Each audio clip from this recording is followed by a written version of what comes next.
مزید اچھی ویڈیو دیکھنے کے لیے سبسکرائب کیجیے I D T V channel کو، اور سب سے پہلے ویڈیو دیکھنے کے لیے بیل آئیکن پر کلک ضرور کیجیے۔ اعوذ باللہ من الشیطان الرجیم، بسم اللہ الرحمن الرحیم۔ السلام علیکم ناظرین، آپ دیکھ رہے ہیں آئی ڈی ٹی وی، اور میرا آج کا موضوع ہے دنیا نگاہ نبوت میں۔ مشکوٰۃ شریف کی حدیث پاک میں حضرت عبداللہ بن مسعود رضی اللہ تعالی عنہما سے روایت ہے کہ رسول اللہ صلی اللہ علیہ وسلم ایک چٹائی پر سو کر جب اٹھے تو آپ صلی اللہ تعالی علیہ وسلم کے جسم مبارک پر چٹائی کا نشان پڑ گیا تھا، تو عبداللہ بن مسعود رضی اللہ تعالی عنہما نے عرض کیا کہ یا رسول اللہ صلی اللہ علیہ وسلم، کاش آپ صلی اللہ علیہ وسلم ہم لوگوں کو حکم فرماتے کہ ہم آپ صلی اللہ علیہ وسلم کے لیے بچھونا بچھا دیتے اور آپ صلی اللہ علیہ وسلم کی راحت کا سامان کر دیتے۔ تو حضور علیہ الصلوۃ والسلام نے ارشاد فرمایا کہ مجھے دنیا سے کیا مطلب، میری اور دنیا کی مثال تو ایسی ہے جیسے کوئی سوار کسی درخت کے سایہ میں کچھ دیر بیٹھ جاتا ہے، پھر اس درخت کو چھوڑ کر چل دیتا ہے۔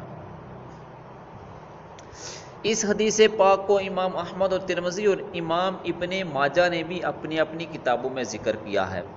اس حدیث پاک میں حضور علیہ الصلوۃ والسلام کی دنیا سے بے رغبتی، عیش و آرام سے نفرت اور متواضعانہ زندگی کی ایک ایسی تصویر نظر آتی ہے کہ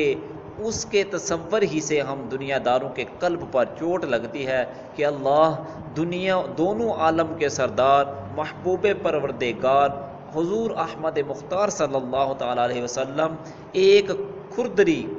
چٹائی پر بغیر بچھونے کے سوتے تھے، یہاں تک کہ چٹائیوں کی تیلیوں سے محبوب خدا کے جسم نازک پر نشان پڑ جاتے تھے۔ حضرت عبداللہ بن مسعود اس روح فرسا منظر کی تاب نہ لا سکے، بلبلا اٹھے اور چٹائی پر بچھونا بچھا دینے کی تمنا ظاہر کی، تو شہنشاہ کونین کی طرف سے جواب ملتا ہے کہ مجھ کو دنیا کے عیش و آرام سے کیا مطلب، اور مجھے دنیا سے کیا تعلق، میری دنیاوی زندگی کی مثال تو ایسی ہی ہے جیسے کوئی سوار سفر میں اپنی منزل مقصود کی طرف جا رہا ہے، راستے میں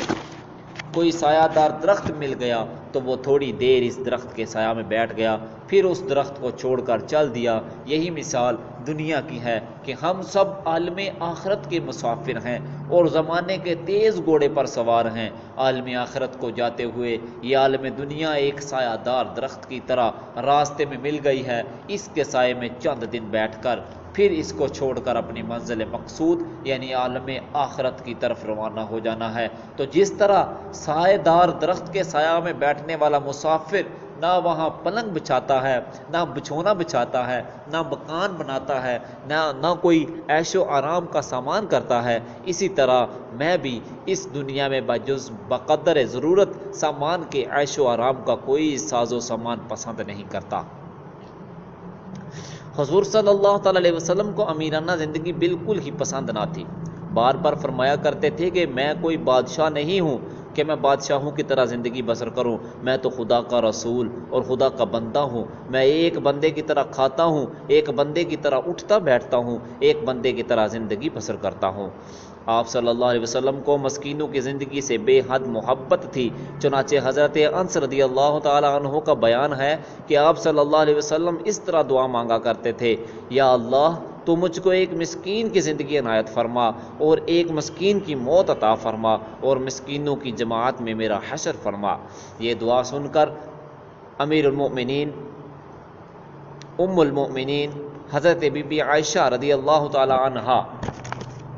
صبر نہ کر سکیں اور عرض کیا کہ یا رسول اللہ صلی اللہ علیہ وسلم، آپ اس طرح کی دعا کیوں مانگ رہے ہیں؟ تو ارشاد فرمایا، یہ مسکین لوگ مالداروں سے 40 برس پہلے جنت میں داخل ہو جائیں گے۔ اے عائشہ، تو مسکین کو خالی ہاتھ مت لٹا دے، کچھ نہ ہو تو کچھ کھجور کا ایک ٹکڑا ہی دے دے۔ اے عائشہ، تو مسکینوں سے محبت کر اور ان کو اپنے قرب میں جگہ دے، تو اللہ تعالیٰ تجھ کو قیامت کے دن اپنا قرب عطا فرمائے گا۔ اسی طرح حضرت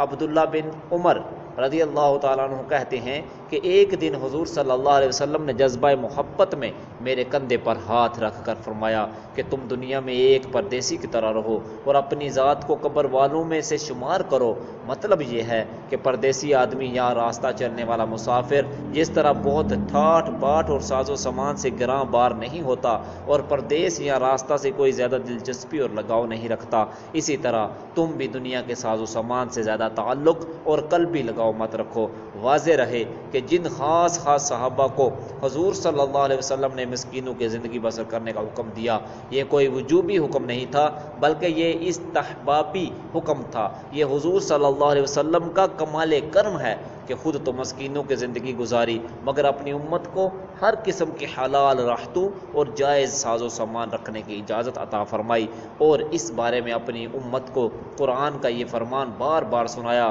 کہ کل من حرم زینت اللہ التی اخرج لعبادہ والطیبات من الرزق، یعنی اے محبوب صلی اللہ علیہ وسلم آپ لوگوں کو سنا دیجئے کہ کس نے اللہ کی اس زینت کو حرام کیا ہے جو اس نے اپنے بندوں کے نفع اٹھانے کے لیے پیدا فرمایا ہے، اور کون ہے جو حلال اور پاکیزہ رزق کو حرام ٹھہرائے۔